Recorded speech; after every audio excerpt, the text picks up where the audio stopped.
Welcome back to episode 3 of the Drive to Dayton podcast. I am TJ Peatross. I'm joined by my fellow co-host and Mike Roth. What can I say? District finals Saturday was a big one. I will say it.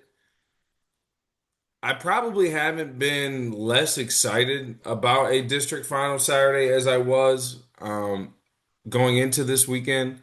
I didn't think there was, really a ton of games or matchups that really jumped out at me, but man, I was kind of wrong in some aspects, and we'll talk about that here in a second. But Roth, I guess what was the most shocking upset of the weekend to you? I think it has to be Tippecanoe coming back against LaSalle. They go on a 16-0 run to end the game and shock the Lancers, win by 1 point. This is a LaSalle team I thought in the preseason had a chance to be one of the best teams in Division Three. There was a point where I had them number one in my Prep Hoops rankings when they beat Hilliard Bradley to open the year, and we're sitting at like 9 or 10 and 1 on the season. And I mean, they looked like they were in cruise control, and Tippecanoe just flipped a switch, erased a 19-point deficit, and they absolutely stunned LaSalle, and they're going to play against a Dayton rival in Trotwood Madison in the regional semifinals. So that could be another coin flip down to the wire game for Tippecanoe, who already have taken out one of the top teams in Region 12. We'll see if they can do it again later on this week. Yeah, that shocked me for sure. I mean, LaSalle was probably one of my favorites in Division Three, and it was a team I thought could very easily make it to Dayton. Given the matchups. Tippecanoe, obviously a program that over the years has been, in and out of the mix. I'd be curious to see what they can do. For me, it was probably Painesville Riverside over North Canton Hoover in the district final. So Riverside was a team that I actually saw. It was one of my first games of the season at the Great Lakes Classic. I watched them get absolutely thumped by Cleveland Central Catholic. I believe it was by 20 plus. Riverside, though, going into the year was, a team that some people were high on. Just looking through their schedule, man, they played some teams pretty close. Um, they lost to, Fairview by 7. They beat University, who had some sneaky wins this year. They beat a Fairport Harding team, which we'll talk about later in the show. Um, yeah, so I mean, they got a win over Solon as well in the tournament, but yeah, definitely caught me off guard. I'll be curious. I haven't seen any footage from this game. What I was told from somebody who was there, I guess Hoover Jr. Hunter Hirschberger had a go-ahead bucket, put Hoover up, I believe, by 2, and then Riverside gets fouled on a three-point attempt. I'm assuming the kid made all 3 free throws. Riverside goes on to win. There was, I was hearing some controversy about the call. I have not seen any video. If anyone listening to the show can shoot me a link, I would. I'm curious. But either way, congrats to Riverside. That is a huge win. If you're Hoover, obviously not an ideal way to go out. And honestly, I thought Hoover had a pretty favorable path, in the region. I thought they had as good of a shot as anybody else to make it out and make it to Dayton, given that, Euclid and, Massillon, Washington, a couple other teams chose to go elsewhere. But that was a big one for me. But the upsets didn't stop there. But before we get into those, Roth, where did you go this week? Yeah, so I'll start on Friday night. I was at the Columbus Division Three District Finals. Bishop Hartley rolled over Columbus South. I was really impressed by seniors Rowan Smith and Caleb O'Neill. They both had big games for the Hawks, who really had no trouble with a Columbus City League program that is always tough, always scrappy, but they did not have the scoring ability to keep up with the Hawks, and that sets up what should be a thrilling contest between Bishop Hartley and Steubenville, a rematch of last year. Bishop Hartley absolutely dominated the Big Red. A great point guard battle between Ja'Kai Holloway and Santino Haney in that one at the Convocation Center at Ohio University. And then Later that night, Bishop Watterson took down Walnut Ridge. I was really impressed with junior Miami of Ohio football commit Carter Bellisario. He had a monster game on both ends of the court. I mean, he's an exceptional athlete. He was running up for blocks, catching steals that were unbelievable. He just moves at a different speed and pace than everybody else on the floor. Him and then another fellow junior who has Division I football offers, Jack Schuler. They've won a lot together on the gridiron and the hardwood for Bishop Watterson. They're going to have a very manageable game against Marietta in the regional semis. You have to think they're the favorite, and they might be waiting for the winner of that Bishop Artley and Steubenville game if they don't look past Marietta and get the win. Then on Saturday, I was at Xavier University for 5 games. I believe it was the only location hosting more than 4 games in a single day. Start off the day, Cincinnati Aiken rolled all over Troy. They're going to be a team to watch next season. They have a very deep 2027 class with 4 or 5 guys who can really play. Second game of the day, Oak Hills takes down their conference rival, Lakota East. New name for me, sophomore Cordell Ball. He's a top wide receiver in Ohio's 2028 class, so not going to worry about him playing on the hardwood in college, but his athleticism was a major difference maker in this game. He had multiple monster dunks in the fourth quarter as Oak Hill's defense just wore out Lakota East. And I mean, they're a tricky matchup for anybody, especially when senior AJ Dean is making shots and Cordell Ball is being physical on both ends of the court. So big time win for Oak Hills and Mike Price. Then game of the day, Huber Heights Wayne takes down Cincinnati Moeller. A game-winning layup by senior Alfonso Ward with about 5 seconds left give Wayne the win. And when they make jumpers on the perimeter, they are a very tough team to beat. And then the last 2 games on Saturday, I saw Cincinnati, St. Xavier, and Princeton both get challenged before each of them pulled away in the second half and fourth quarter. So some good action at Cintas Center. I'll kick it to you before I let everybody know my recap of Sunday's action. Yeah, so Friday, I made my way down to Willard High School. I got to see Colonel Crawford take on Patrick Henry. I know this was a game Martin RPI, a friend of the show, was really high on.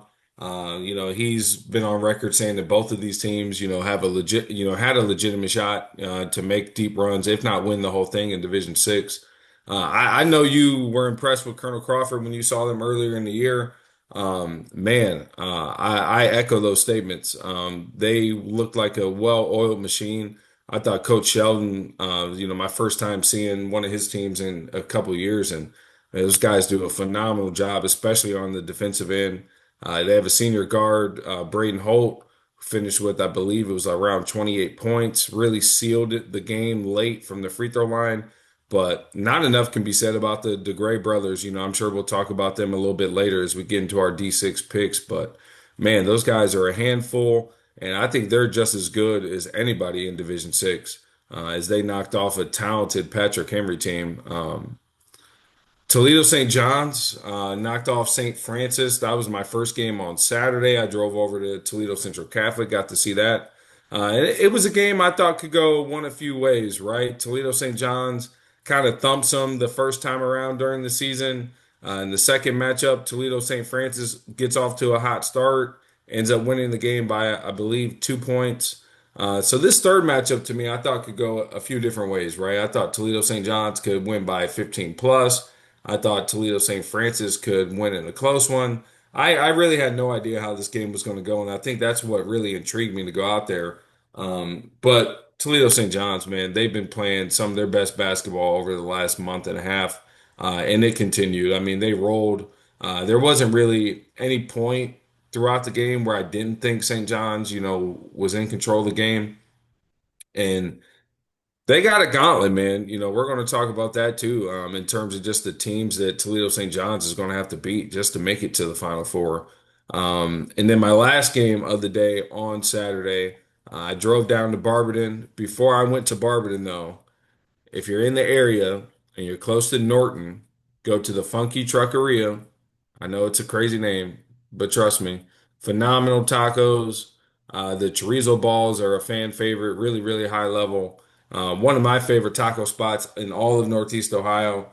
So I went there, grabbed some food, and then I actually watched Elyria beat Canton McKinley. So I want to say after their second game, right? I happened to see two of Illyria's like very early season games. They beat Whitmer at the DeFranco Classic, and then I watched them beat Cleveland Heights, who we'll also talk about later at the Great Lakes Classic. And I think I tweeted something along the lines that, Illyria could be, a top 10 team in Division One. And I sort of regretted that statement as the year went on. I thought I might have been a little bit of a prisoner in the moment, but these guys have sort of proved me right, man. I think when they're engaged and they're in a rhythm and the ball is moving, guys are getting paint touches, moving the rock. They have a lot of different pieces, man, that can really make plays that can help you win a game. Led by senior Kendall Compton and Jerry Daniels and junior Tink Shelton. Really talented group who has made it to the regionals for the first time since 2017, which was actually, I believe that was my first year running NEO Spotlight, so I got to watch that Illyria team play a few times. But shout out to Coach Alaric, one of the nicest guys that you can meet in high school basketball. I have nothing but good things to say about him. So it's awesome to watch him and the staff, celebrate, as the clock ticked down. But huge win for Illyria. I don't think many people really gave them much of a chance in that game, which I thought was a little crazy, right? I thought they had a puncher's chance, which is why I went to the game. But yeah, huge win for Illyria. Yeah, I mean, I think that Toledo St. John's, I mean, we're gonna mention it later, but their path is just absolutely brutal. It's the hardest. It would be the hardest Division Two state title run we'll probably maybe ever see with this seven division format. The bracket gave them no favors, but they are good enough to do it. They're playing at an exceptional level, winning the Detroit Catholic League tournament, beating St. Ed's, now beating rival St. Francis. So I wouldn't want to get in their way. And then on Sunday for me. I saw three district finals at Xavier. First one, Centerville rolled over Cincinnati, Wyoming, and then a triple header of Division Four district finals. What was Wyoming, the what was that? I I think Center who did Centerville beat? I think you said Wyoming on accident. Sycamore. Gotcha. Yep. And then in Division Four, Wyoming cruised to a district final win over Urbana, while Kettering Alter erased a 12-point halftime deficit to win another district title. Junior Peyton Bakos had a monster second half, and that sets up a Wyoming versus Alter regional semifinal. These two teams have played back-to-back years in the regional title games, with each team winning once. This will be a rubber match, third straight postseason meeting in the regional round. Very excited to see how that one turns out.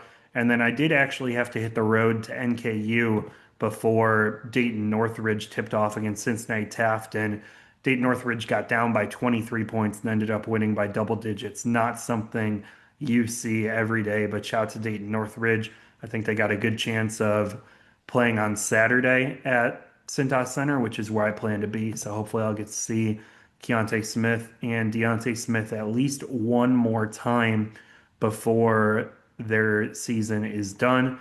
And then a couple of games I wanted to shout out that I wasn't able to go to. Kaleida taking down Minster. In the preseason, I had Minster as my second ranked Division 7 team, and I still thought they could make a run. I mean, Cole McClure and Cole Albers are a really good senior duo for them. They always play a tough schedule, they're physical.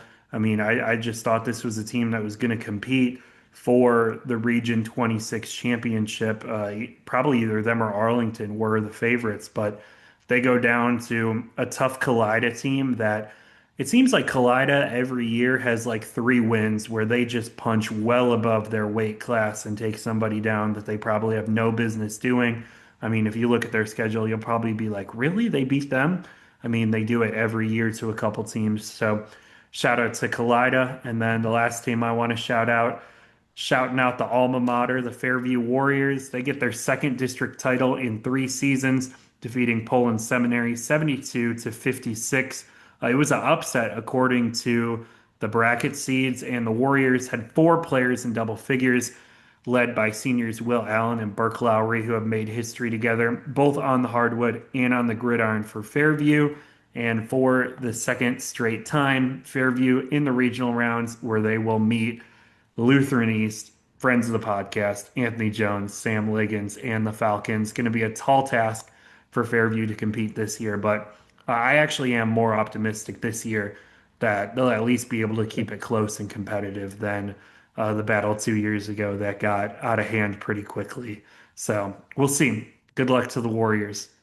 Well, I'm sure you're going to get that score before anybody else does that's not at that game. So So I'm sure we actually did you'll be the have first to know.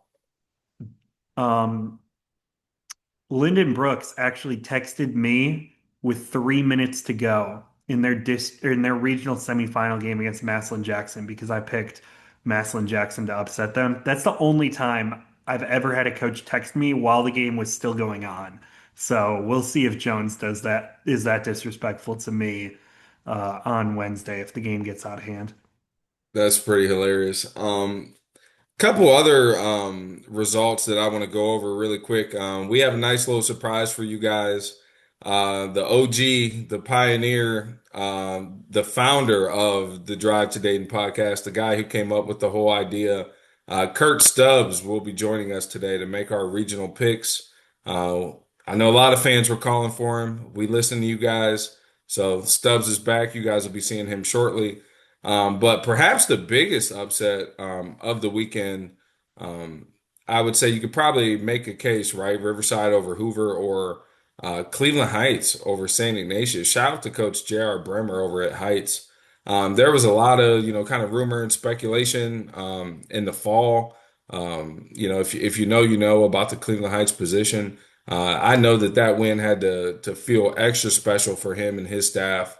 And he's got a really good group of seniors, led by Noah Blue, Jamel Stevens, Charles Butler, Jace Boyd. The list goes on, man. He's got a lot of different guys, a really, really athletic team that can get out in space, get out in transition, be really effective. And they're playing a damn good brand of basketball right now, man. I watched them beat Berea Mid Park. I would have told you that, they had a chance in Ignatius. I wouldn't have said it was a great one. But man, they proved me wrong. Huge win for them, and we'll talk about it here in a bit. But I think that region, that Division I region, Northeast Ohio, is completely wide open. And then another game that caught me off guard just a little bit, not too surprising, was Mansfield Senior taking down Lima Shawnee. I definitely had penciled in Lima Shawnee to make it to the regionals because I plan on going out to Toledo for those two games. But man, I would have thought Mansfield Senior was probably a year away, right? They have, a really good sophomore, junior class. I just wouldn't have thought that they'd be able to, to knock off a Lima Shawnee group that's led by the Berkey brothers. But we talked about it, a couple times in the group chat and just throughout the year how, Lima Shawnee's supporting cast isn't quite what it was last year. While they do have an older and more experienced, Trevick Berkey, who's starting to really come into his own as a junior in terms of more consistent production, and the talent is, starting to match what we've always known he could do. Um, but man, yeah, huge win for Coach Sykes and Mansfield Senior. And they'll take on an Alliance squad led by Chet Harper, friend of the show. And Alliance, man, only lost two games throughout the whole regular season. One was to West Branch, which they later avenged en route to a conference championship. And then they lost to a Massillon Washington team that honestly they had on the ropes and probably should have won that game. So Mansfield Senior against Alliance should be a fun one. A lot of good guards, good backcourt talent. It'll be interesting. That regional will be interesting. I'm not. Are you going to be there, Roth? You going to join me on Wednesday? I was planning on it, but since they moved the Zanesville John Glenn game to OU and made OU a triple Oh, header instead of a double header, I'm going to be going to OU to see that triple header. So, OSHA, they threw me a curveball. I was planning on being in Toledo. they did. I texted one of my old buddies who works for the football team at the University of Toledo. I was like, yo, I'm going to be in town on Wednesday. Let's link up. He's like, sweet. And yeah, I had to cancel those plans because we're not missing Steel versus Gator. But about Mansfield Senior, I thought Oregon Clay had a good shot of winning that district too, and Mansfield Senior took them out in district semifinals. So two really big time wins for Mansfield Senior. Any closing remarks before we welcome on the OG? No, we'll be right back, you guys, with Kurt Stubbs. And we are now joined by the OG, the legend in the chat, Mr. Kurt Stubbs. He's here. We're picking all 28 regional champs and no better guy to join the podcast. Let us know who he's been watching all over the state this year than Kurt Stubbs. Welcome back to the show. Oh man, it's been too long. My my four or five fans that I have out there were really clamoring for me to make an appearance. So, you know what, I don't want to disappoint that starting five. So I'm here, I'm ready. Shout out to Verdell, big friend of the show. Yeah, he made a push, so this is all because of you, brother. Absolutely. And Stubbs, you are the small school guy, so it wouldn't be right if we didn't start at the small schools, starting in Division 7. We will go into Region 25, a very interesting region. You got Heartland Christian, Fairport Harding, and then Tiffin Calvert versus Jerome Hillsdale. I'm going to go with Tiffin Calvert. You know, I usually roll with the Northwest district teams in the regional round and not a ton of scary opposition in this region.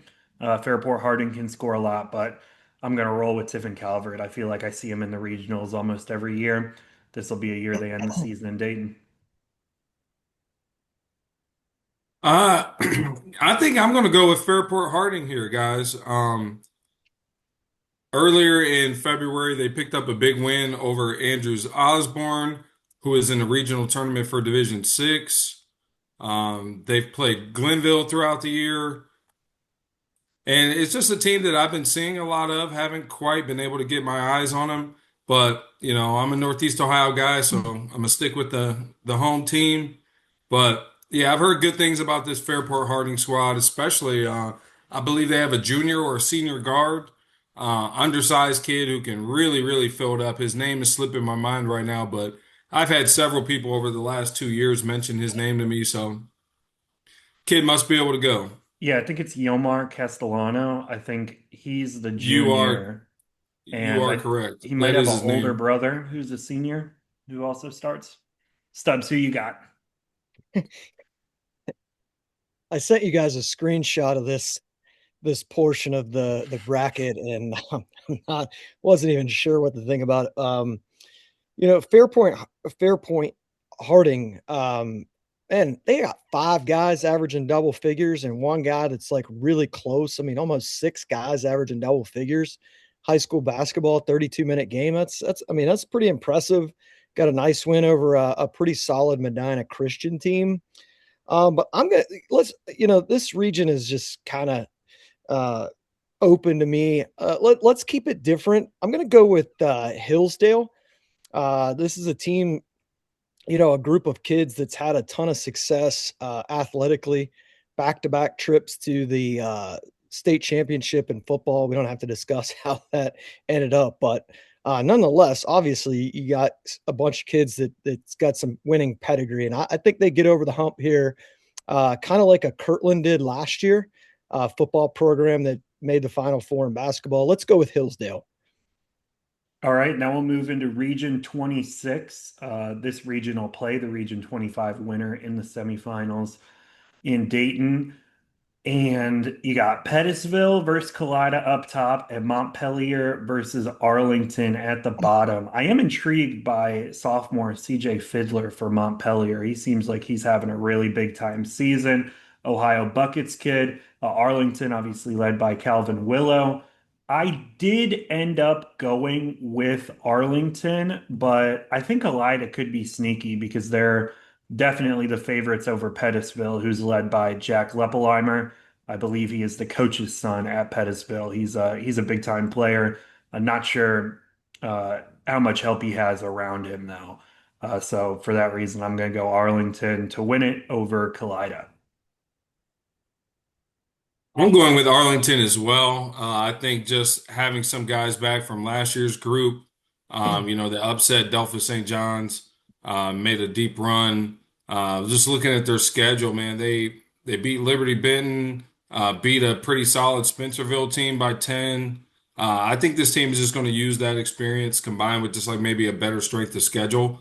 And when you have a big, 6'8", 6'9" senior in a Division 7 game, man, he just kind of can easily shift games, especially on the defensive end. We saw that in the Delphus game last year. So I'm going with Arlington.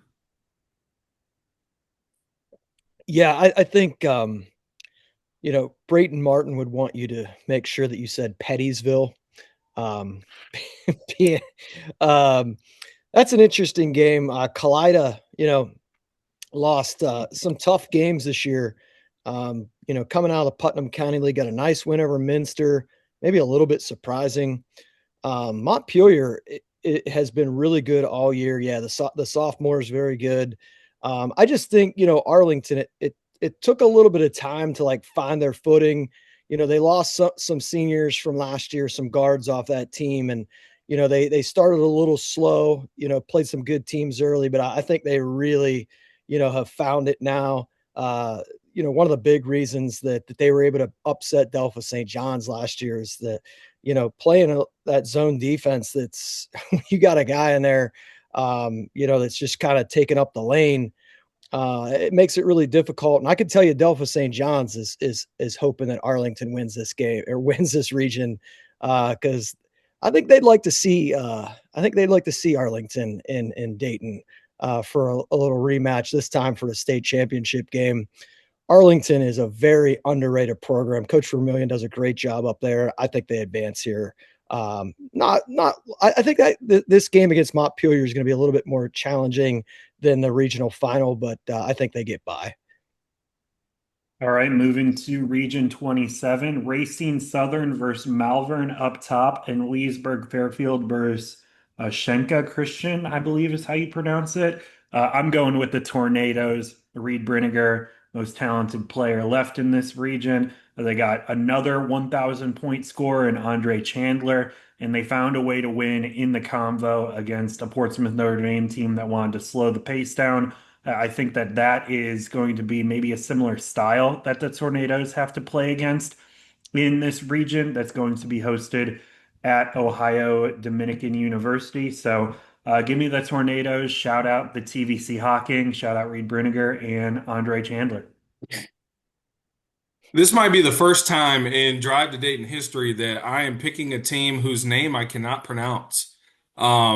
Prior to the start of the season, I would have probably went with Genoa Christian to win this region on paper. So I figured it makes sense to go with the team that beat Genoa Christian, and that's Shekinah Christian. We're just going to keep saying it different ways until we get it right. If there's anybody any friends of the show can help us out, throw us a bone. Because if they keep winning, man, we got to put some respect on their name, literally.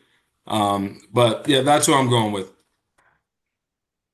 Yeah, this is going to be wild. There's going to be a very unfamiliar squad in the final four here, no matter who. It's just kind of interesting that Malvern's in the regional and Coach Tucci. I mean, if you gave this guy some true serum, he would tell you, I mean, this team's probably not even in the top 20 of teams that he's had. And he's, never been able to get to the state with just some amazing teams that he's had over the years, whether it was Highland that he couldn't get by or somebody somebody in a region that was really good. Vale Angeles St. Joe's, those couple of years, I Yeah. believe. I just, it's just hard for me to believe this Malvern team's in the region. I think I don't know. I'm probably going to go with Roth here. That offseason pickup, getting the kid from Megs, was huge. Originally from Racine. Yeah, Yeah, originally, yeah. So he's back back. home. Um, Obviously had a huge difference on Miggs' season as well, but I think I'm going to go with Southern here. Racine Southern to advance. All right, now we're moving into Region 28. I mean, it seems like a foregone conclusion Delphos is going to win, but I do want to shout out CCPA. They have played some pretty tough teams. They actually battled with Mason earlier this year. I believe they also played Versailles kind of tough. So that is not a walk in the park for Delphos St. John at all. And then on the bottom, you got Botkins, a team that seems like they're in the regional more years than not, versus Sydney Lehman Catholic team led by junior Shane France, who's one of the better small school players in the greater Dayton area. So I am going with Delphos St. John, not going to second guess it, but I do think the other three teams in this region are a little better than people give credit to. And if Delphos wins both these games by 20 plus points, I would be very, very impressed because these are not cakewalk opponents that they're facing.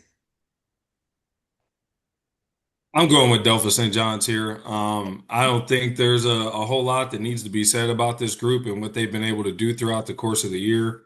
I got a chance to watch them against Stubbs' alma mater in St. Clairsville. And man, these guys get from A to B and get 2 or 3 points up on the board about as quick as anybody in Ohio, regardless of division. So give me Cam Elwer, Andrew Elwer, and all 12 of the other Elwers that are part of this team. I'm going with Delta St. John's. Yeah, I mean, when Delphi St. John's gets it going, um, and they start making shots, it's just, I mean, it's like an avalanche. Kind of feel bad for Botkins. They run into they run into Rushi last year. Um, Same conference this year. You're gonna have to run into Delphi St. John's if you can get past Lehman. But yeah, I think if you take these other three teams out of this region and put them somewhere else, I think they could really have some success. But I just think this Delphi St. John's team, after that loss to Arlington last year, I mean, it's just they're just a one track mind, kind of like Rushi last year. It's just there's one goal in mind, and if they don't accomplish it, it's not going to be what they want, and that's to hoist the big trophy at the end. So Delphus gets out of here. Yeah, I'd consider any of the other three teams to win Region 27 or Region 25 100%. Moving on to Division 6, we'll start in Region 21. This one's pretty open. Kirtland versus Grand Valley on top, and then Andrews Osborne versus Richmond Heights at the bottom. It's funny. I actually said I sold Kirtland making it to the Final Four, and now here we are in the regional picks, and I am going to roll with Kirtland. I just think that they are the most physically built team, and I do like their matchup in the regional semi. But I do think either AOA or Richmond Heights could give them trouble in a regional final. But yeah, going with Kirtland. Don't feel great about it. TJ, who you got? Yeah, I thought this was a pretty wide open region as well. My gut is going with Kirtland, but my heart is going with Coach JB and AOA, baby. Give me AOA. This is obviously their first year or his first year at the helm at AOA, and they brought in a plethora of international kids, a couple of talented underclassmen led by sophomore Lazar Tisman. And at 6'8", man, he's a versatile inside out kid, really talented. I'm going with AOA, but I'm not shocked either way, regardless of how this region plays out. Shout out to Mel Burke and what he's doing over at Richmond Heights. Getting those guys back in the regional tournament, I think, is huge, especially as a first year coach. Not surprising at all if you know Mel or you know his dad. So huge shout out to him.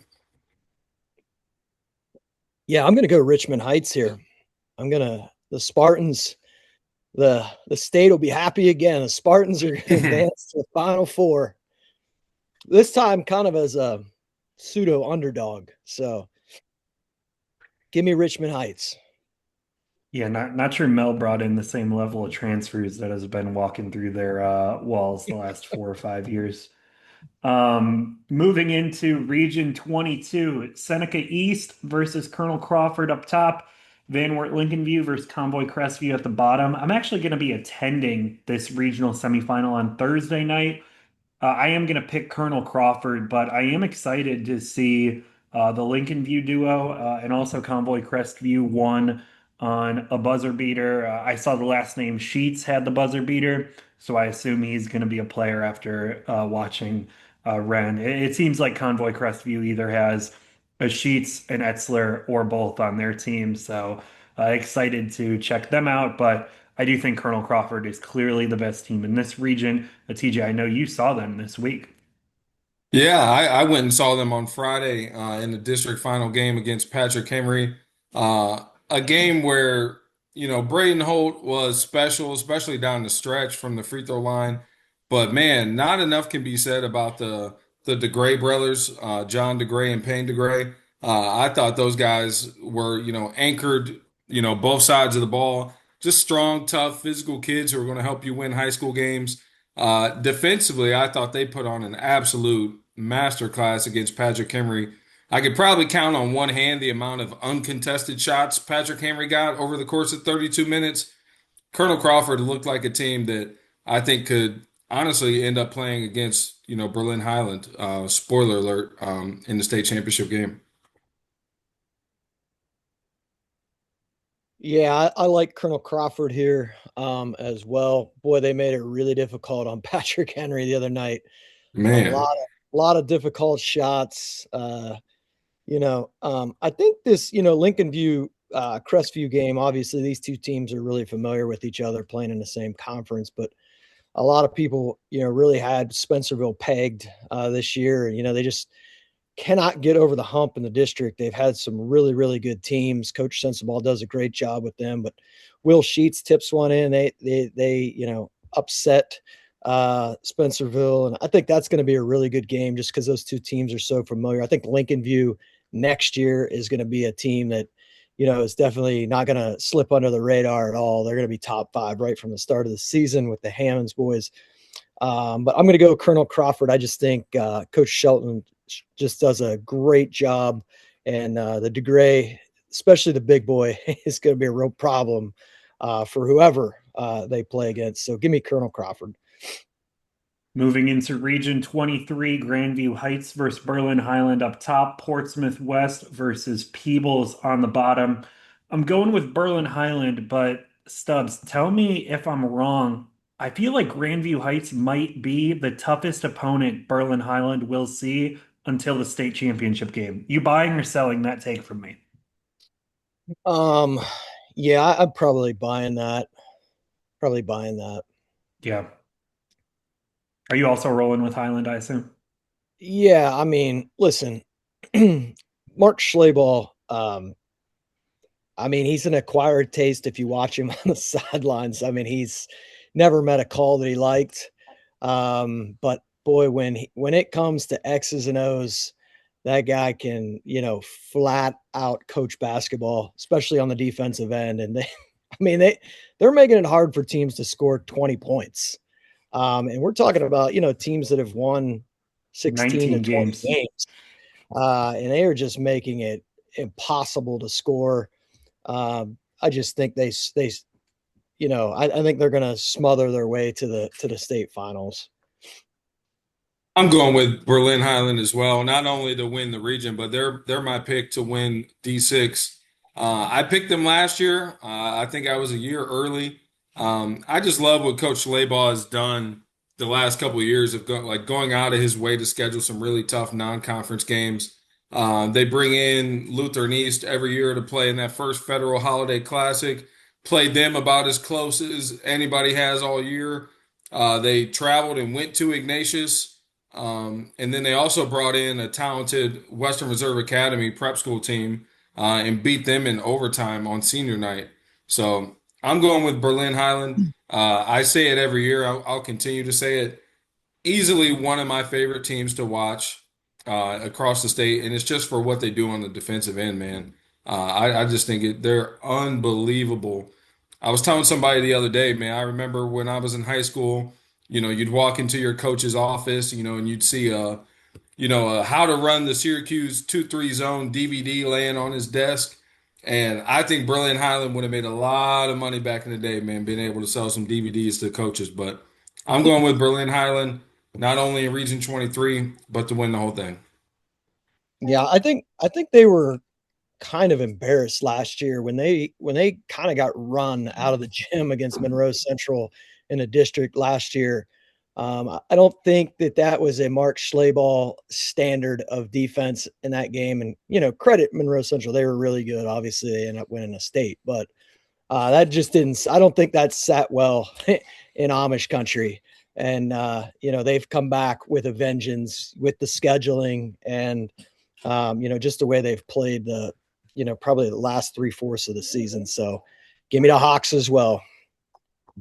All right, moving to Region 24, Tri-Village against Troy Christian, Marion Local against Fort Recovery. Marion Local actually took a scare in the district tournament, but they were able to get a 2-point victory. I am going to roll with unbeaten Tri-Village. I think they're playing at a really high level. And if we get a Tri-Village versus Colonel Crawford game in the state semifinals, I think that could be big time.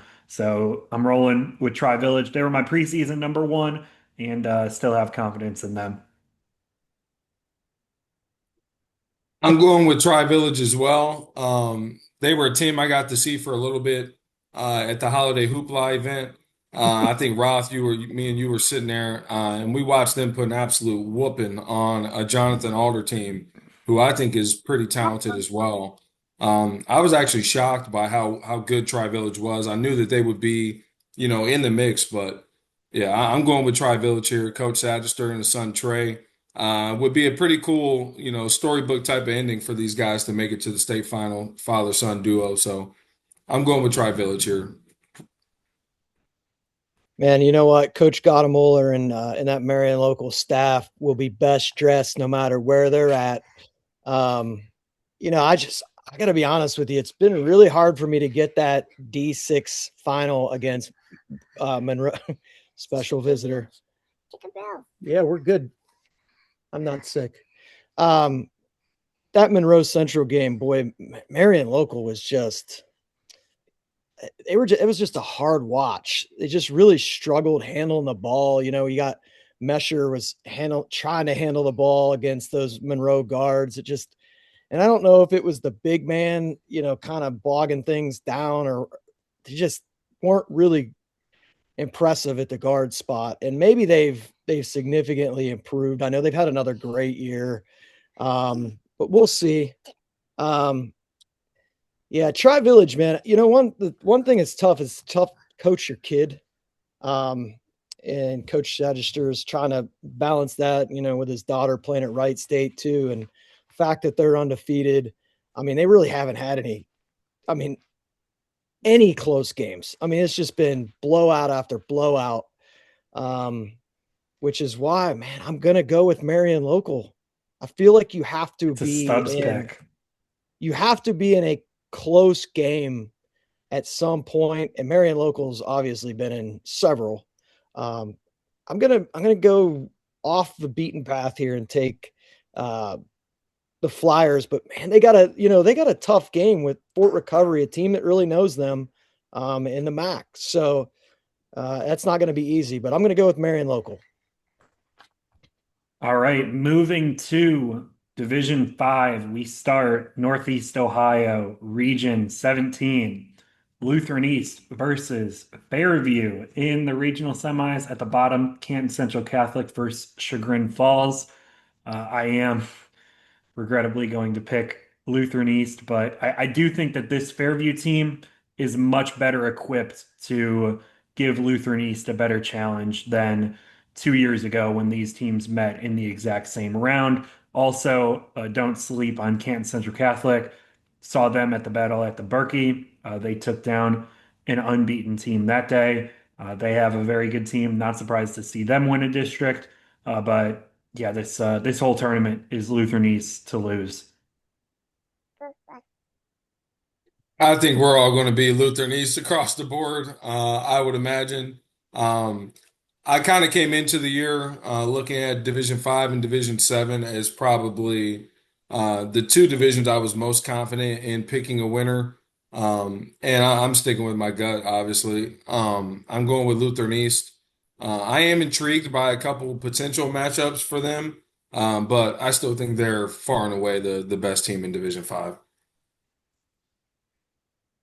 I don't know what Roth's line is on this game with his Fairview squad here, but um, man, we got to get Lutheran East out of T5, folks. Uh, Something. you could listen, Maysville played like the 1986 Celtics, and that's what it took to barely beat Lutheran East, right? And we know how good Maysville is, and they played out of their mind, and that's what it took to beat Lutheran East.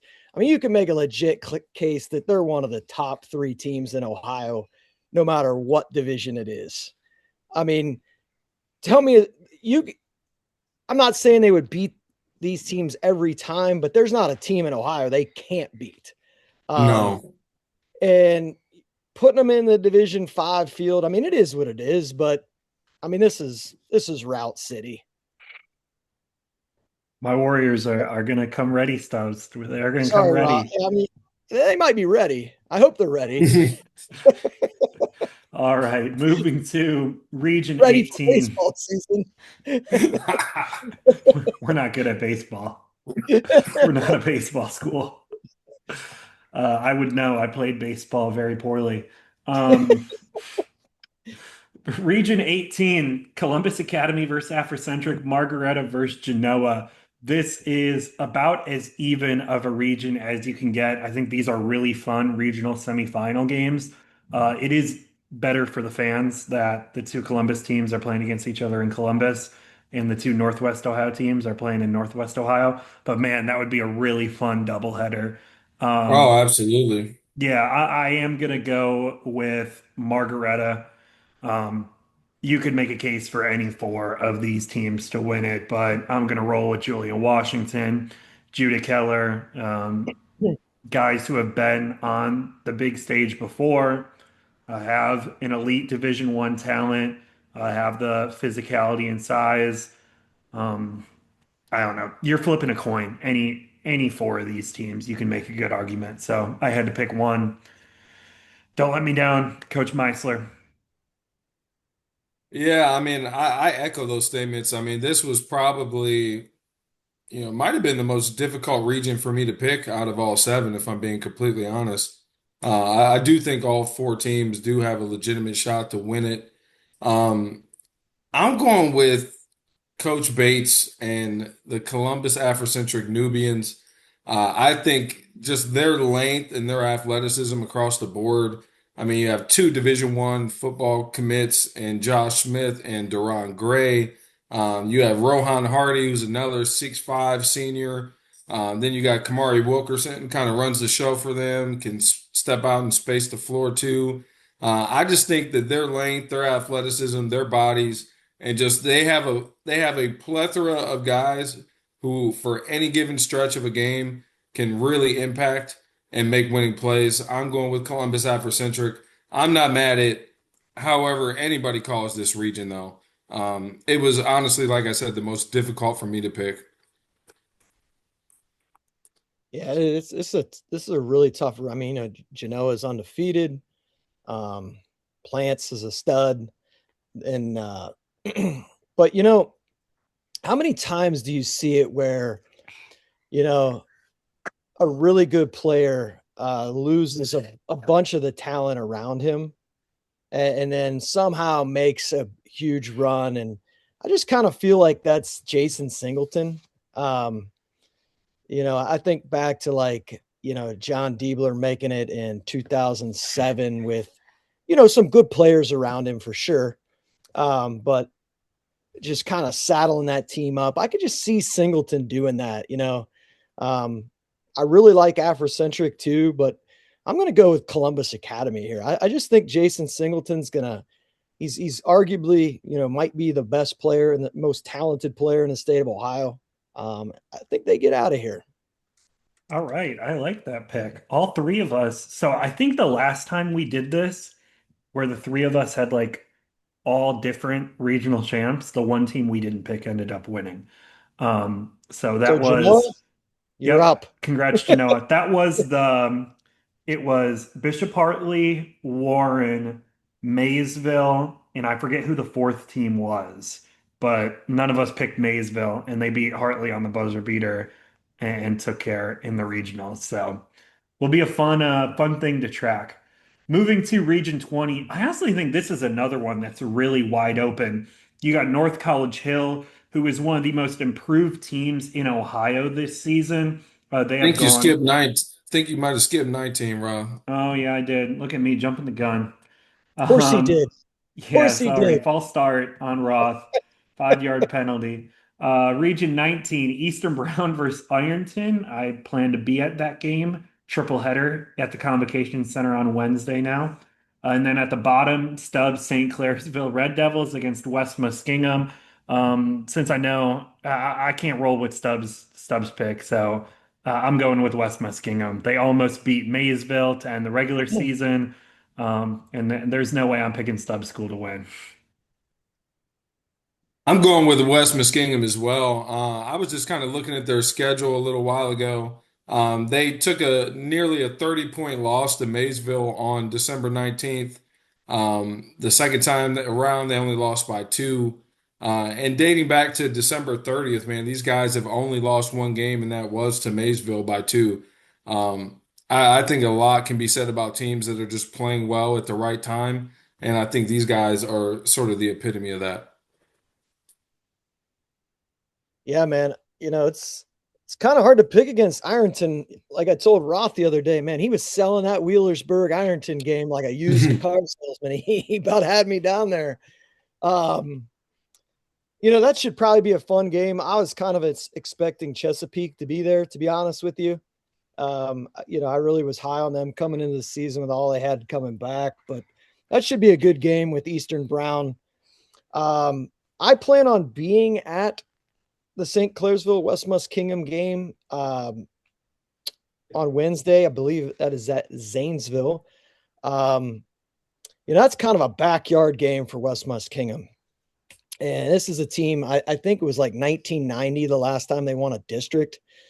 And you know how that like Muskingum Valley, that John Glenn, Southtown there, Maysville and Tri Valley and like those people come out. And West Muskingum is not going to be any different. They're going to have that place packed.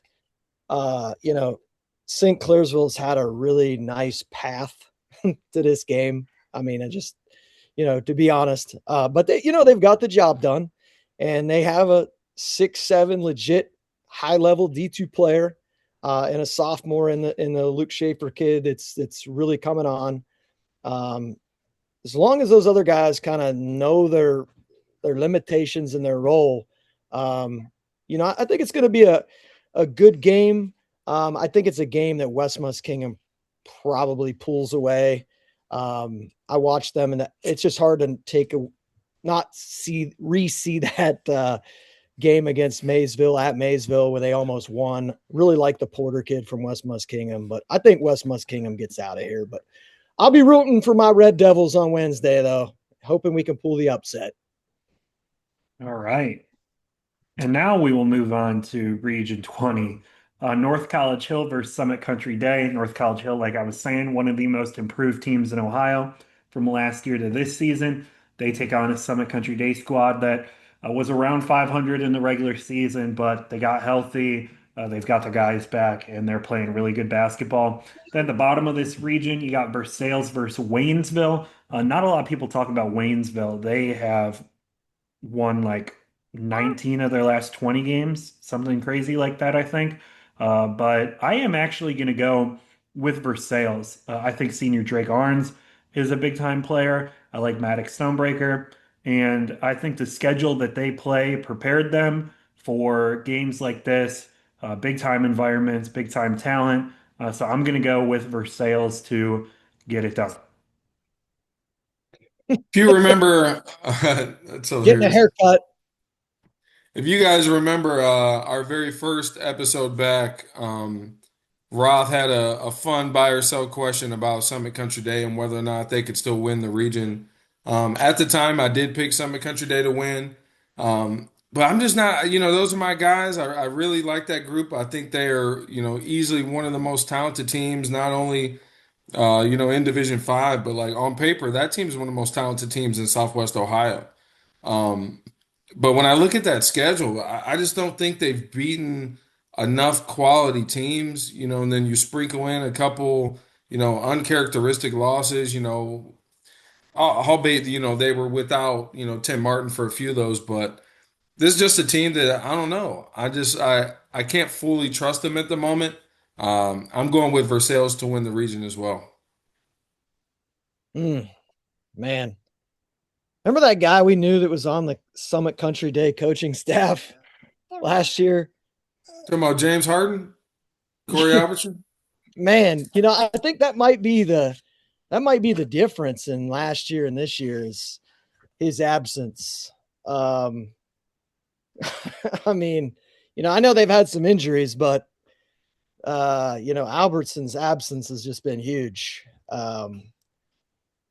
You know, that Versailles Waynesville game should be really good. Is that just me? I just feel like that should be a really good game.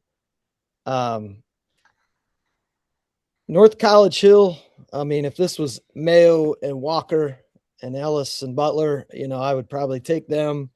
I'm going to go with Summit Country Day. I think, that they're, like you said, TJ, they're as talented as anybody. Um, we'll see if they can put it together for a couple games here and get out of here. But I'm going to go with the Silver Knights.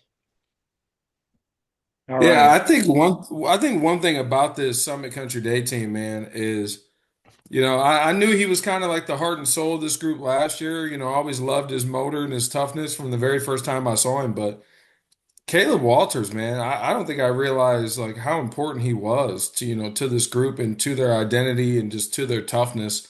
And I think just his absence has been just as big, if not bigger, than our guy Corey Albertson. So. For sure. Moving to Division 4, starting in the Northeast region, Warrensville Heights versus Glenville at the top, Canfield versus Cleveland Central Catholic at the bottom. I'm going to go with Canfield. They were a team I was really high on in the preseason. Started off slow, played some tough teams, took some early losses, but they're playing really, really good basketball right now. Jace Ricardo had a monster game in their district final. Obviously, a well-coached team, a coach who has been in a lot of big games. And I do like their matchup with a Cleveland Central Catholic team that's playing some really good basketball right now. But that game up top, Warrensville versus Glenville, man, that feels like a major coin flip. Could go either way. So I'll roll with Canfield. TJ, who you got? And are you planning on being there on Thursday? I am. I'm going to be there on Thursday for both games. Shout out to my guy, Coach Mike Duncan, man. He always gives me crap, says I don't show him enough love. Well, I'm picking you to win the region. So I'm going with the Ironmen of Cleveland Central Catholic. Um, and like you mentioned, man, these guys are playing really good basketball. They lost to Benedictine on January 24th by one possession. They turned around a week later and they beat Garfield Heights by 9. And they're winners, of 11 straight. I think this is just a really scrappy group that's led by, three talented guards. Um, I think Cleveland Central Catholic finds a way to get it done. I think they're just kind of waiting in the weeds a little bit. A lot of people expecting, the winner of Warrensville or Glenville to possibly come out of there, but I'm going with Cleveland Central Catholic here. Mm, yeah, I think this is a this is a really hard region to pick. You got my guy Coach V over there at Canfield, and um, Jace, big pickup for Canfield, huge loss for Ursuline. Um, really big loss for Beaver Local, where he should be playing at. Um, but man, Glenville was so close last year. D4 final against Maysville, really controlled a lot of that game. Um, I think they get through a tough game with Warrensville Heights, and I think that the Tar Blooders, with that winning pedigree, advance to the Final Four again. All right. So again, we're picking three different teams. So congrats to Michi Johnson on advancing. Region 14, Jonathan Alder versus Van Wert and Lima Bath versus Sandusky Perkins. I am going to take Jonathan Alder to come out of this region. Don't have a ton of confidence in any of these teams from this region. Not sure any of them would be in even the top eight overall in the state of Ohio from this region. But you play who's in the bracket, somebody has to win. And I like Jonathan Alder's defensive unity, and sophomore Danny Bentley has had a really big year as a scorer. And it's not too far of a drive for them to move up to Bowling Green for these regional games. I think they should have a pretty strong fan supporting section there. So I will take Jonathan Alder. Man, it's funny, man. In our group chat, Stubbs asked us, about a team, Sandusky Perkins, and thought he thought they were sneaky good. And while their strength of schedule, I will say wasn't the best. But a game that did catch my eye was January 24th. They beat Keystone 53-47. That's a Keystone team that I'm a pretty big fan of. A team I think is going to be a real player next year. They split with rival Sandusky, and their only other loss came to a talented Clay team in overtime, 53-50. This Perkins team must be able to play a little bit. I was not confident in this pick or any of these picks, but I did want to go with Sandusky Perkins, show some love to my guy Stubbs. Wasn't sure if he was going to be on the show, but he's here, and I'm sticking with my pick anyway. Yeah, man, I really liked what I saw from Perkins. I like I mean, all 6'3" to 6'5". Really, got after Shelby. Um, Bath, Coach White has done a great job there. He's got some good players. The Markley kid's really tough. Shout out to my guy, Coach John Cook, who's up there helping him out. Van Wert, you look at them, they got a coach that's won 2 state titles at Convoy Crestview and Jeremy Best. I think, next year, if they're still in D4, they're going to be a top 5 team to start the season. Everybody was just kind of waiting for them to start clicking. Also out of that Western Buckeye League. And then Jonathan Alder's kind of the oddball here, from Central Ohio area. Um, I don't think the Western Buckeye League was as good as it usually is. So I don't want to sell Van Wert and Bass short because I think they're really good teams. But I think this is just the kind of year where a team like Perkins can get out of here. So I'm going to pick Sandusky Perkins. All right. Moving to Region 15, this is going to be a lot of fun. Double header at the triple header at the combo on Wednesday. These are the first and second games of the trio. I will plan on being there. You got John Glenn versus Maysville, MVL rivals in the first matchup, and then at the bottom you got Circleville versus Chillicothe Unioto. Um, I I don't I do really think these guys can win this game. I'm not just picking them to be different. But I was very impressed with John Glenn watching their district championship win. The Little Muskies have a really good team. They can really score the basketball. Their only loss all year was to Maysville. They beat a really good Highland team to start the year. Everybody's talking about Maysville. I'm talking about John Glenn. I'm super excited that I'm able to be at this game, not that they moved it to the convo. So I'll take the upset pick. Will happily be proven wrong by Maysville if they win, but give me the Little Muskies. I'm going with Maysville here. I think, we talked about it in one of the beginning shows where we speculated what the OHSA would do with a potential Maysville Wyoming rematch, whether that would be, hypothetically in the state finals or it would be in the Final Four again. I had no faith in the OHSA to move things around. I was right. This game is happening in the Final Four. If both teams advance. With that being said, though, I am going with Maysville. I think these two teams have been on a collision course all year to play each other. So I'm going with Maysville. Mm. Hey, I want to shout out Circleville real quick, man. They've had an awesome school year. They're usually known for their pumpkin festival and them incredible pumpkin donuts they have down there in Circleville. But I don't feel like this is the Jay Sherritt effect. He goes down there to coach the football team. They win a playoff game in football this year. The girls basketball team is in the state Final Four. Uh, and then just a great season for their boys team. But let's focus on the Maysville John Glenn game. I mean that's and I don't want to shortchange Unioto either. They've had a really good year and they got a really good program. But Really good coach. yeah, this is coming down to John Glenn and Maysville. And I feel like these John Glenn seniors, kind of feel like probably they've been a little bit shortchanged because of all the attention the Maysville. Yeah. Okay.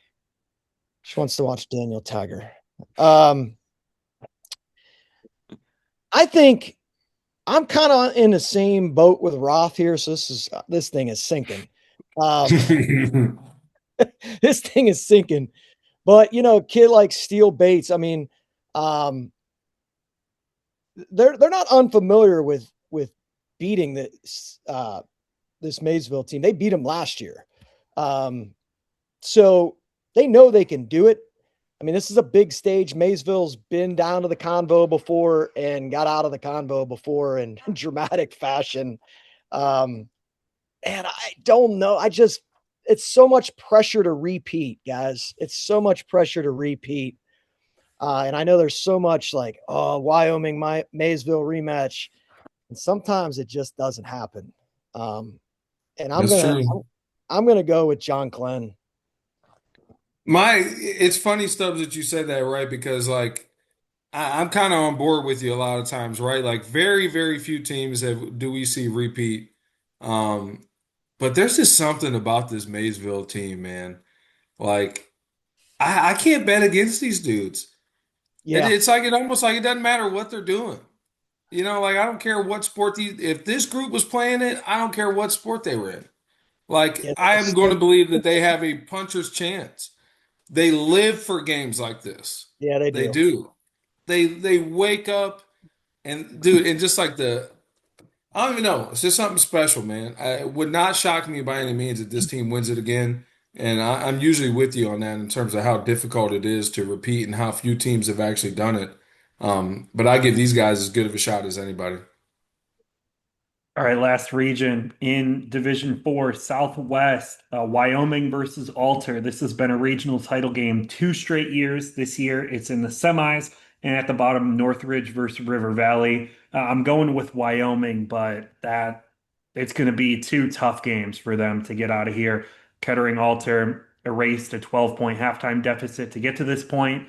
This is a team that has had, like I said, two battles with Wyoming in the past, and then I really like this Northridge team. They only got one loss all season. They were another team that erased a big early deficit to come back to win. I think a Northridge versus Wyoming regional final would be a ton of fun at Xavier on Saturday. But I am rolling with the Cowboys. I'm going with the Cowboys as well. I think one guy that doesn't really get enough credit in Southwest Ohio, and mind you, Southwest Ohio is loaded right now. Between the Princetons, the Lakota West, Northridge, just the amount of individual talent that Southwest Ohio right now is impressive to say the least. But senior Carlisle Billingsley from Wyoming is a guy who every single year that I've watched has just slowly but surely gotten better. He's improved his body, he's improved his confidence, and he is an absolute force right now on both sides of the ball. And I think he's just going to be a major, major factor against any team that they play, just off his sheer size and brute strength and ability to finish plays. So I'm going with Wyoming. Yeah, in the same way I said that it's hard to repeat. The way Wyoming lost last year, I mean, it was a miracle. Maysville needed a miracle and they got it.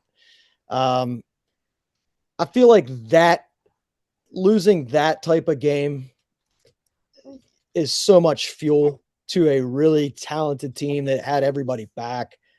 Um, I'm going Wyoming here. They're getting back, and ultimately, I think they win the state title.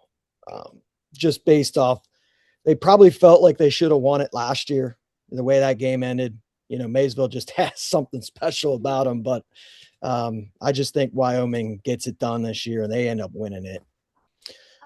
Don't mind me, guys. I'm over here freaking out. There was a spider crawling on my wall, right? So I go over to kill it. It jumps out at me, laying somewhere on my hoodie. I knock it off. Now it has disappeared into the floor. So I will not be able to sleep tonight. And we'll probably have to use some PTO tomorrow. But I am like Gentlemen, freaking out right now. I'm gonna give you my next three division picks, and then I got to get off here and get Daniel Tiger rolling before I get assaulted. So Let's hear him. let me run through D3 real quick and see some funny faces with some of the. Uh, I'm gonna go. Uh, I'm gonna go Toledo Central Catholic. I think the hardest region for me was the Southwest: Trotwood, Tippecanoe, Baden, Hughes. Um, I'm gonna go Baden. And then I'm gonna go this man. I'm real high on Steubenville, but I'm gonna go Hartley to get out of there in that one. And then law of average would say Sonny Johnson's got to get to the Final Four here. They let one go last year. They really did. I mean, they 100%. probably win it. They let one go against Louisville. But I'm gonna go with the Fighting Sonny Johnsons. And then D2. Man, hard to pick. I'm gonna go Westerville North. Um, this is rough. Give me Brecksville. That's rough. Um, Lima Senior and Toledo St. John's in Division Two, and in Division One, fellas. There could be some interesting things happen here. I mean, maybe I'm wrong. Uh, No, not at all. I mean, I'm gonna pick Princeton, but you know, I'm not I'm not like real confident there. Um, it's funny. I'm kind of confident in St. Ed's for some reason. I feel like Flan's pedigree. Cleveland Heights is playing really well. I really like that Illyria team. Feel so bad for Brunswick. Because it's hard to say what they could have done with Drexler healthy and playing. I think the hardest one to pick, man, there's a lot of Newark, Reynoldsburg, Bradley, Olentangy. I think that's really difficult to pick. It Um, is. I, you know, I'm going to go with Reynoldsburg. Um, that's tough, but I'm going to go with Reynoldsburg. I feel like Bradley, Newark, Reynoldsburg, and I don't want to sell Olentangy short, but I feel like those three teams could definitely win this. But I'm going to go with Reynoldsburg. I'm a Pick Central guy, but shout out Coach Kruger, man. Getting his team back to the region, big win over Upper Arlington, has dealt with a lot over the last couple years, trying to get this program back to where it was. I think here they are against Centerville again. It's always a classic when those two play, but and then shout out Olentangy Berlin, man. That Olentangy school district is just something else, man. But Lakota West is coming out of here, and I think Lakota West is winning the state D1. All right. You heard it from Stubbs. Thanks for joining on. Any closing remarks before we let you go?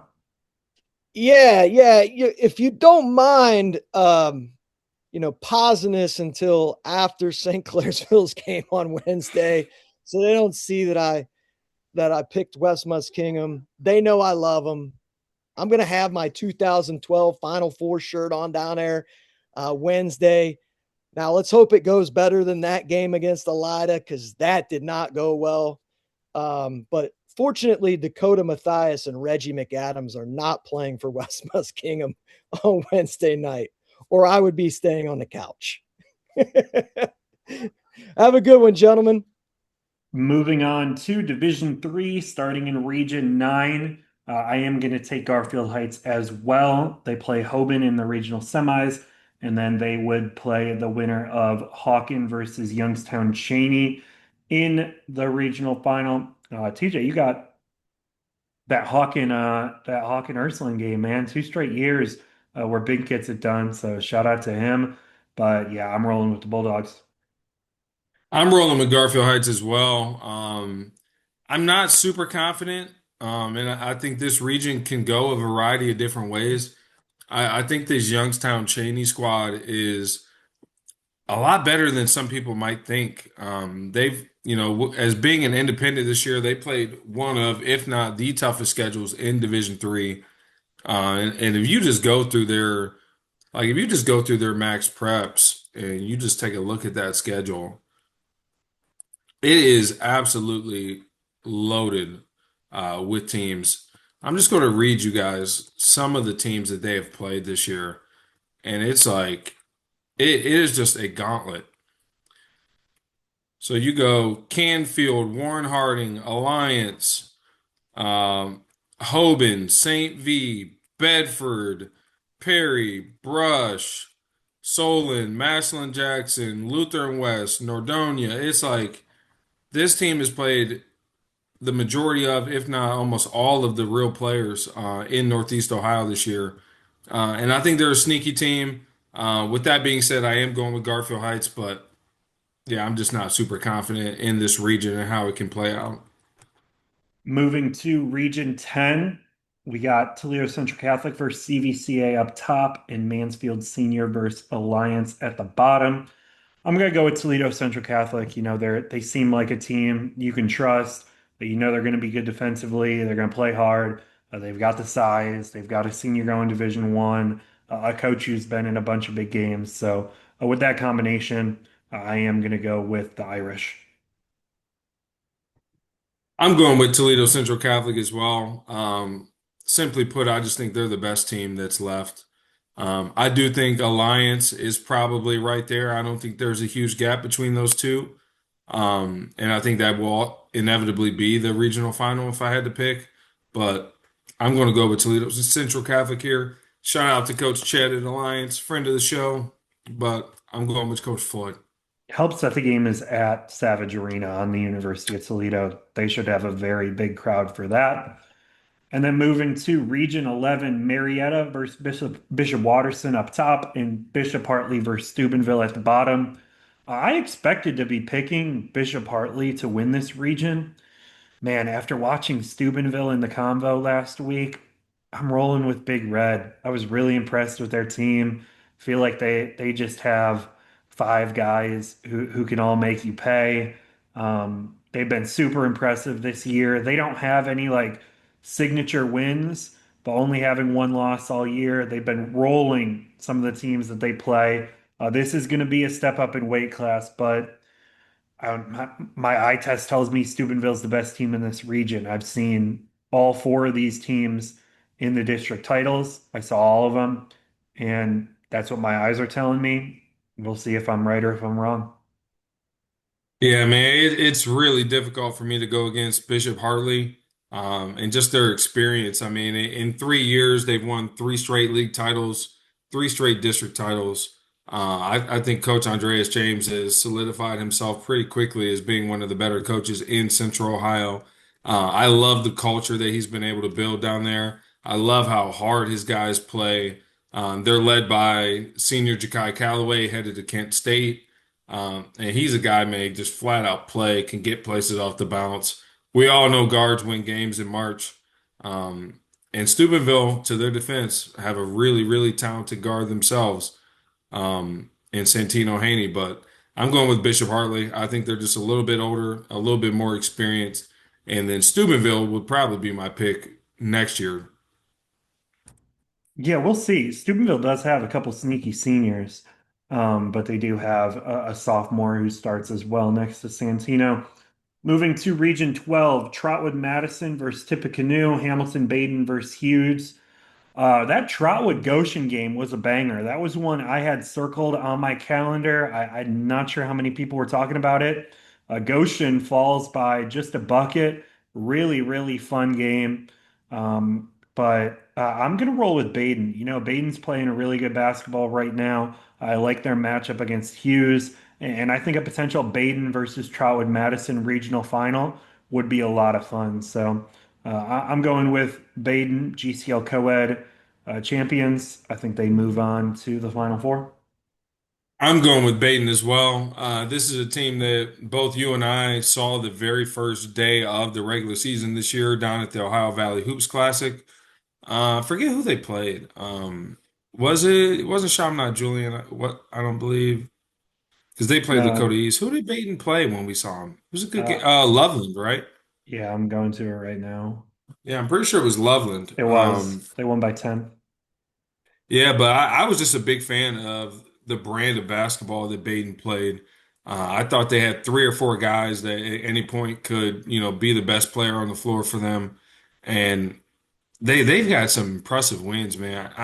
I was shocked when I saw the score of what they did to LaSalle. That was truly kind of an eye opener for me. I thought they were a team that was very capable of winning the region. I saw that score and it kind of moved them up a tier for me. I do think they're going to win the region, and I don't know, man. They're sneaky. I genuinely think this. I mean, we all know they're good, but I think this is a team not only could win the region, but I think they could find themselves in the state championship game. Wouldn't Yeah, we'll shock me at see. all. No. All right, moving to Division 2. And Region 5 is it's something. Rexville, Olmsted Falls, North Royalton, and Riverside. This might be a surprise to some people, but I picked them to pull an upset in the district final. Why not roll with them to win the whole region? Give me Olmsted Falls in this one. Like they're a team. I mean, they've got strong kids, well-built kids, good football program, multi-sport athletes. They played a tough schedule, probably the toughest schedule out of any four of these teams.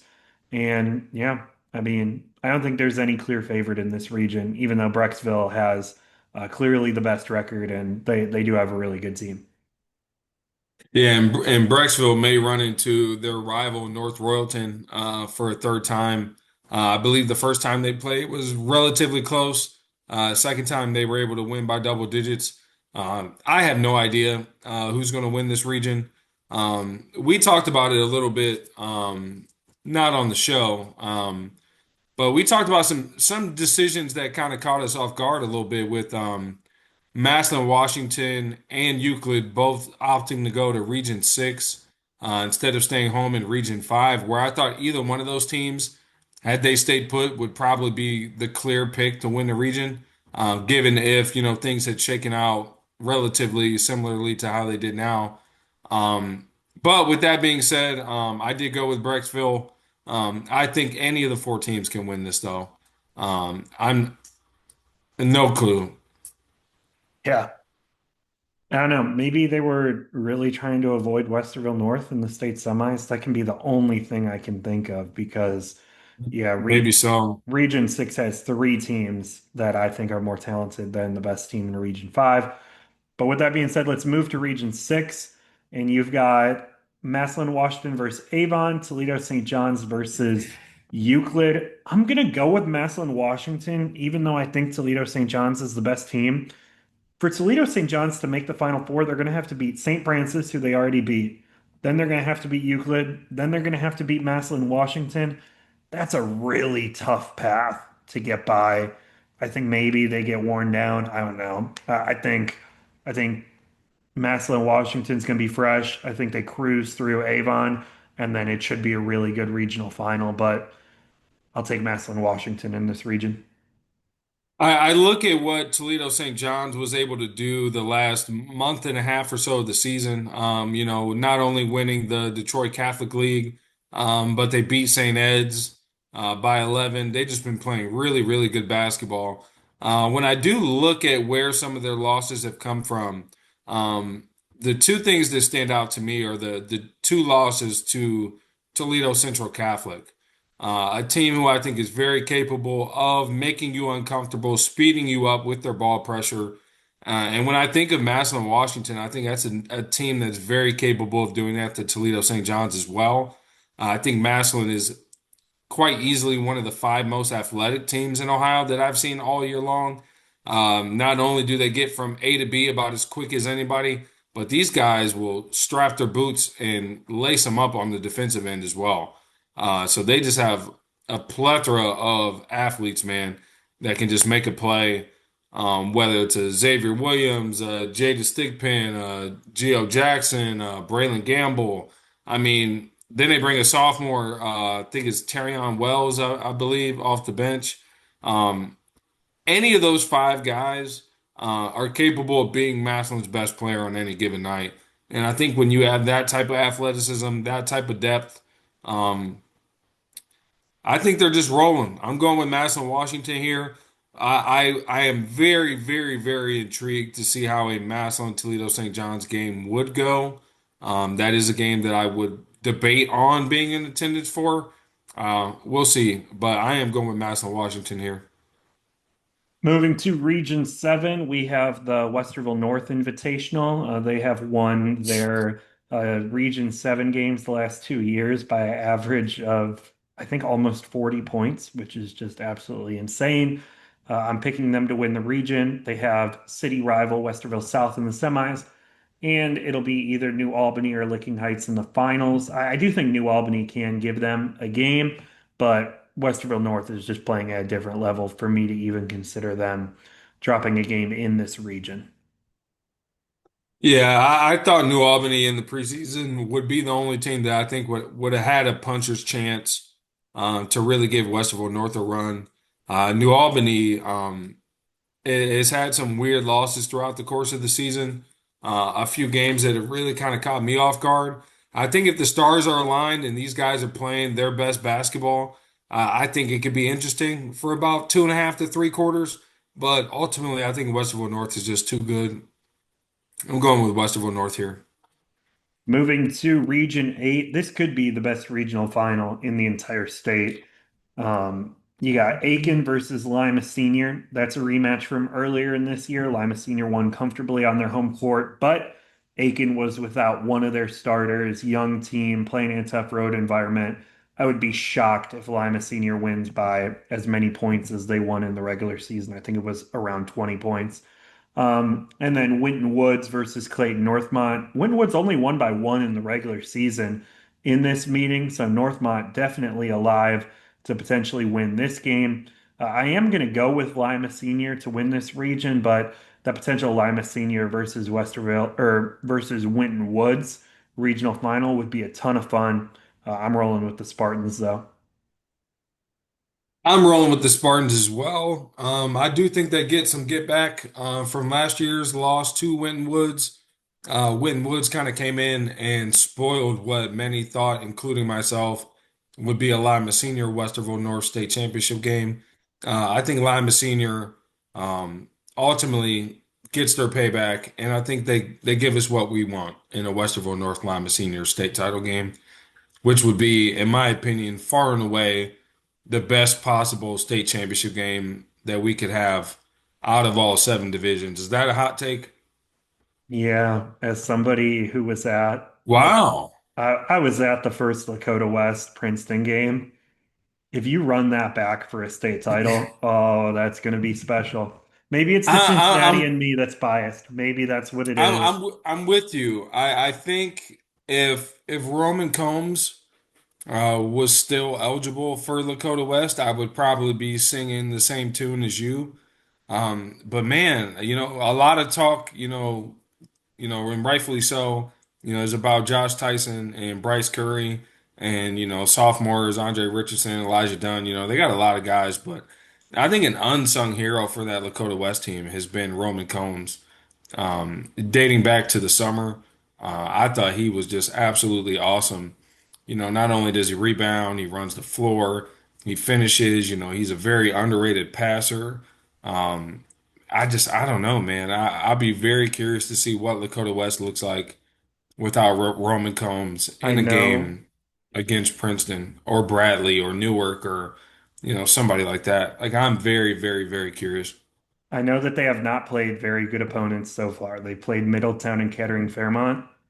Griffin Long is 14 for 14 from the field in two playoff games this year. Wow. Good for him. He's the junior who replaced Roman Combs in the starting lineup. 14 points in the first game, 15 in the second game.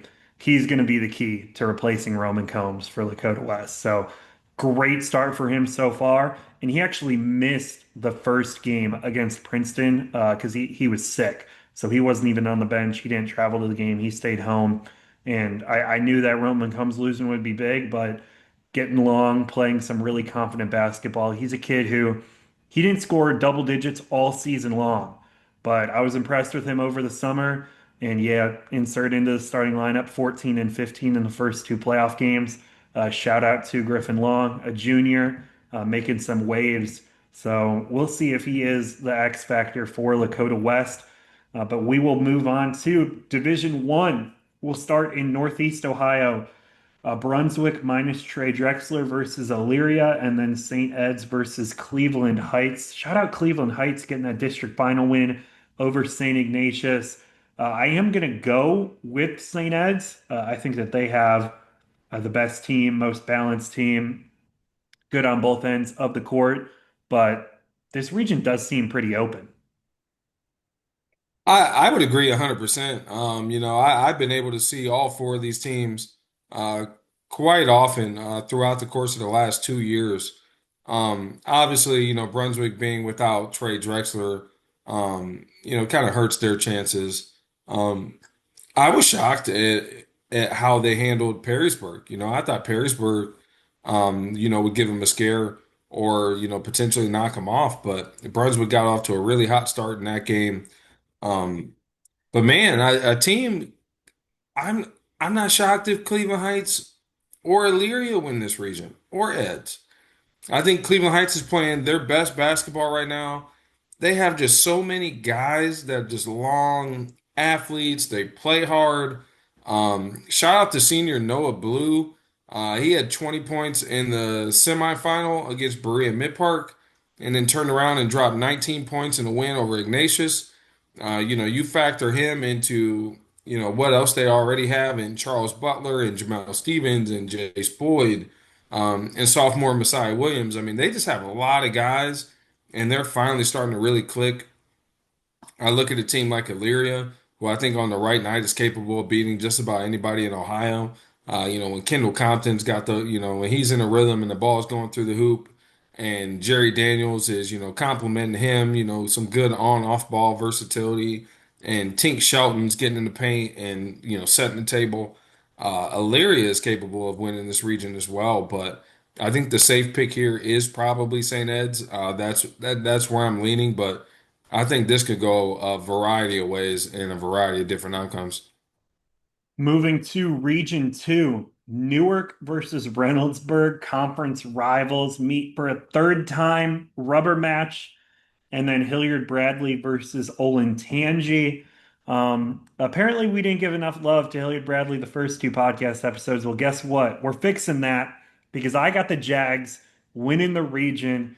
Give me Coach Norris getting to Dayton, elite guard duo of Bubba Murgon and Kip Norris. But sophomore Jaden Reed Davis had a monster game in a district final that Grove City gave Hilliard Bradley a real scare. The Jags got past that one. I'm taking them to beat Olentangy, and then they're either going to get to face a Newark team that they beat at the buzzer this regular season or try and get revenge on a Reynoldsburg team that beat them in a very controversial district championship last year. So it should be a ton of fun no matter what the games are. I'm going with the Jags. I don't like how much we're agreeing here. I am also going with Hilliard Bradley. This is a team that, I got to see pretty early in the year. I think it was about a little less than the midway point against Dublin Kaufman, and I just love the backcourt of Kipton Norris and Bubba Mergen. Two guys that just really control the game with their pace. Very rarely do either one of those guys make bad decisions. They can shoot the crap out of the ball. You factor that into just how good they are defensively. I think having two guards like that, they're just capable of making plays off the bounce, complementing each other really well. I'm going with Hilliard Bradley. It was very close to me between Hilliard Bradley and Newark. I gave the edge to Bradley, quite frankly, just off the fact that they won the head-to-head. But I think that's a 50-50 game if they were to see each other. But I'm not shocked if Reynoldsburg goes, Stubbs took has him. another. Yeah, I'm not shocked if Reynoldsburg has another magical run. And I mean, just what they were able to do last year, man, those last 3 or 4 games. It was like every game, it was like, how Picking the hell are games these out of guys? hat. Like, Yeah. It was like, how are these guys winning? They're down six with like a minute and 12 to go, and then they get a buzzer beating layup. It's like, what is going on? I'm not shocked that those guys figure it out either. But I am going with Hilliard Bradley here. moving to Region 3, this is the split region. You got Pick Central versus Centerville and Olentangy Berlin versus Lakota West. Remember, this game's supposed to be in Columbus, but they will move it if both Centerville and Lakota West win. It would be moved to Xavier. Um, I actually lean Pick Central over Centerville, so I think this game will be played in Columbus, but I am picking Lakota West. I think they have a favorable matchup in the semis, and I'm going to trust them to beat either Centerville or Pickerington Central. A very random but incredibly classic public school versus public school rivalry from two teams not from the same city. I can't think of like two public schools that have as much history with each other who aren't from around each other as Pick Central and Centerville do. So that'll be a Yeah, it's lot of strange. fun. And it's happened all like so quickly too, man, Hmm. just in the last, 3 to 4 years. I am going Lakota West here. Selfishly, I am kind of hoping this game is played in Cincinnati, so I'm able to watch it on that Saturday for the regional finals. But I just think Lakota West is, bar none, the best team in this region, despite losing junior Roman Combs. I'm going with Lakota West here. And this is probably out of the four regions, this is the region I feel the most confident in. I agree. It seemed like a lot of the top teams they either stayed in Columbus or went to Cincinnati. They didn't want to go to the blended region that Lakota West sort of took. But I mean, it's not going to be easy. Pick Central and Centerville. Those coaches have state championship experience, so don't count them out. And shout out sophomore Luca Filia. I think if I was doing a player of the week from last week's games, I think Luca Filia would win it for his performance in the district championship win over Westland. This is one of the most talented guards in Ohio's 2028 class. Has had a bit of an up and down season in big games, but he came out when the lights were brightest and had maybe the best game of his high school career to lead Olentangy Berlin to their first district championship. So shout out Luca. He's going to be a name that college programs are going to be aggressively recruiting the next couple years, and he has a really bright future. Olentangy Berlin, they might be back in the regionals next season with the majority of their core returning. I agree. They were a team I got to see back in November. And the junior, I love this kid. I couldn't rave enough about him. Noah Burns. Is it Noah Burns or Bruns? Now I'm I blanking. think bronze. I think it is I bronze. think so too, but like my brain is playing tricks on me. But yeah, I mean he's a kid that can just flat out score the ball. Then you got Braylon Green on the inside. Those two, along with Luca, all three will be back for Berlin. You mix in, a talented freshman who a lot of people in Central Ohio have good things to say about, Mikey Sellers. Um, Very easily a team that I think is a major player in Central Ohio next year. All right, we made it. The 28th region, Region 4, Division 1, Huber Heights Wayne versus Princeton up top, Oak Hills versus St. X at the bottom. TJ, will both teams crack 30 points in the Oak Hills St. X game? I hope so, for the sake of anybody who's in the gym watching that game. I really hope so. But with that being said, man, I'm actually picking St. X to win this region. Um, as much as like I would love to see Princeton win it, or just a fan in me would want to see a potential Princeton Lakota West game. Since especially since I missed the first one. St. X is just such a difficult team to prepare for. Just their sheer size and physicality, and if they can dictate the pace of that game, I could absolutely see them winning. So I don't know, man. This was tough for me. I wanted to go Princeton, but inevitably, man, I'm going with St. X here. I'm going to take Princeton. I don't feel great about it, but I watched this team so much in June, and I talked to Coach Wyant, and I was like, "Hey, like this is your best group you've ever had." And I said that to him in June. He's a coach who's accomplished so much. I believe this would be his first ever regional championship if he gets it done. So I think he does it this year. Give me Princeton. So yeah, should be a great regional week. We'll wrap up the show with alumni spotlight. Has he ever been to state before? You're giving me a look like he has. I'm trying to think. I don't know why I can vaguely remember a Hughes team making it. With like Cameron McKenzie and those guys. Maybe that was just a regional tournament and I was watching them maybe at Xavier. But man, I don't know why. My gut is telling me a Hughes team made it, but don't quote me on that.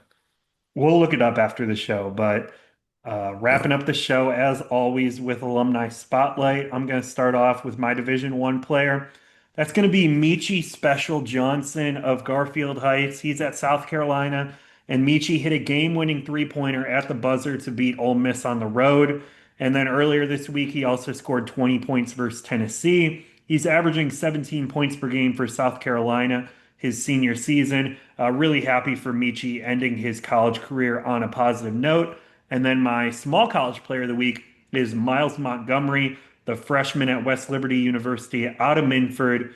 The Hilltoppers won the Mountain East Championship, and Montgomery was the tournament MVP, breaking the tournament steals record in the process. West Liberty is a number two seed in their Division Two region in March Madness. So shout out to Miles Montgomery, shout out to Michi Johnson, two guys who graduated high school 5 years apart, doing their thing at the college level. Hilarious, man. Two guys I'm going with in Division One. I went with Wes Enos, a Miami East grad who reclassed up from 2024 to 2023. And while his classmates were, getting ready for homecoming, he was dropping 18, 19, in college games. As a kid who was supposed to still be a senior in high school. He since left Lincoln Memorial, transferred to USF. And in two wins against Memphis and Charlotte, he combined for 49 points. Just mad kudos to this kid and the tear that he's been on the last 2 years, especially for a kid who, like I said, skipped his senior year of high school. Small college, I went with Kobe Mitchell. I feel like we've been showing the Walsh Cavaliers a lot of love in these first few shows, and rightfully so. Not only did they win the regular season GMAC title, they went ahead and won the conference championship as well in the tournament, beating Findlay and Lake Erie in the process. Kobe Mitchell, man, the Harrison Central grad against Findlay in the semifinal, shot 7 of 11 from three, finished with a game high 25 points. He was a guy who, if you would have asked me, I would have probably told you he was Walsh's best player coming into the year. He's taken a little bit of a back seat to some guys like Quinn Barnett, freshman Braden Gross. But he showed, man, this past week that whenever his name is called, he can still step up and do what Kobe Mitchell does. So shout out to those guys. Shout out to you guys for watching. We'll be back next week, man. We had a heck of a district final Saturday. I'll be real curious to see if the regional final Saturday can match it or surpass it. We'll have an answer for you a week from today. See you guys. Safe travels.